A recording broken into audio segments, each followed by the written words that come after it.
भाई और बहनों, सतगुरु रामपाल जी परमेश्वर जी ने भक्ति मार्ग का एक नियम बताया, एक उसूल बताया कि तत्वदर्शी संत से दीक्षा प्राप्त कर लेने के बाद और तत्वदर्शी संत की परमेश्वर के रूप में पहचान हो जाने के बाद भगत का ये कर्तव्य बनता है कि वो अपने गुरुदेव भगवान की प्रत्येक बात की पालना करे, उनके प्रत्येक वचन पर चले, उनकी आज्ञा में रहकर भक्ति करे।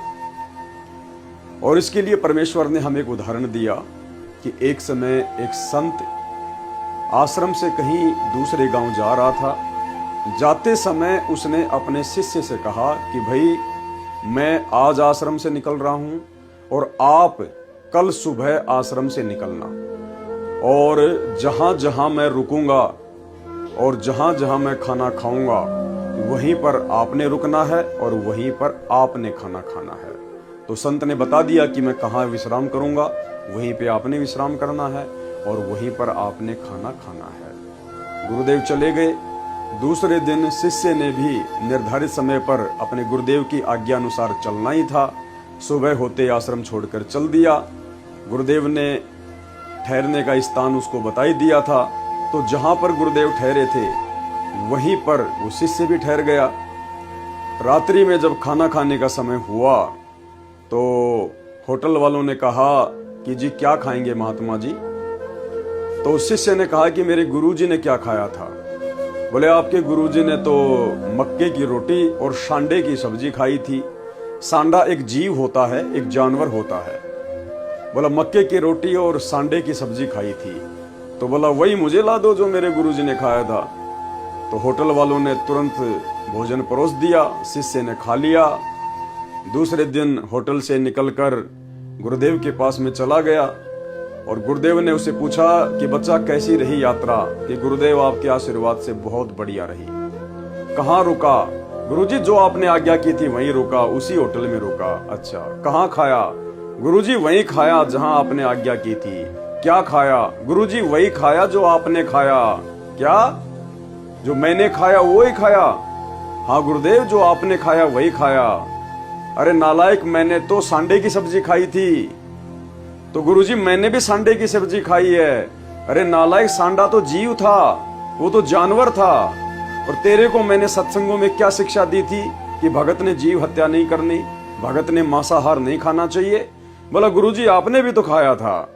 उसी समय गुरुदेव ने हाथ अपने मुंह के पास ले जाके आ कर दिया। तुरंत वो सांडा जो गुरुदेव ने खाया था वो जीवित होकर गुरुदेव के हाथ में आ गया। गुरुदेव ने उसको धरती पर छोड़ दिया और वो जंगल में भाग के चला गया। अब गुरुदेव ने कहा कि बेटा मैंने खाई थी तो मैंने तो इसको जीवित भी कर दिया, तू भी जीवित करके दिखा। तो शिष्य की गर्दन नीचे हो गई। तो गुरुदेव ने कहा कि बेटा ये तेरी परीक्षा थी। अरे कहते हैं गुरुजी की कथनी पर चलना चाहिए, गुरुजी की करनी को नहीं देखना चाहिए कि गुरु क्या कर रहा है, गुरु क्या खा रहा है, गुरु क्या पी रहा है, गुरु कैसे रह रहा है, गुरु कैसे बर्ताव कर रहा है। गुरु ने तुझे जो आज्ञा दे दी, जो सत्संग में तुझे करने को आदेश दे दिया, तुझे केवल उसी पर ध्यान देना था। गुरुजी पर ध्यान नहीं देना कि गुरुजी क्या कर रहा है, तुझे करने के लिए क्या कहा, उस पर ध्यान देना चाहिए था।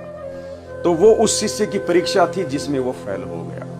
तो भाइयों और बहनों, ठीक इसी प्रकार वर्तमान में जब हमें पूर्ण परमेश्वर कबीर परमेश्वर जी की सतगुरु रामपाल जी के रूप में पहचान हो जाती है कि वर्तमान में धरती पर सतगुरु रामपाल जी के रूप में स्वयं कबीर परमात्मा ही प्रकट हैं, विद्यमान है, हमारा परम सौभाग्य है। तो उसके बाद ये दुनिया चाहे कुछ भी बके, कुछ भी कहे, कुछ भी अनर्गल विचार रखे हमारे गुरुदेव भगवान के विषय में या इनकी भक्ति के विषय में या आप और हमारे विषय में, हमने उन लोगों की बातों पर ध्यान नहीं देना है। हमारे गुरुदेव भगवान ने हमारे को जिस प्रकार से भक्ति मार्ग पर चलने के लिए निर्देशित किया है, आदेशित किया है, हमने आंख बंद करके अपने गुरुदेव भगवान के प्रत्येक वचन पर ब्लाइंड फेथ करके, अंधविश्वास करके अपने भक्ति मार्ग पर चलना होता है। तब कहीं जाकर वो शिष्य भक्ति मार्ग पर सफल हो पाता है। तो गुरुदेव भगवान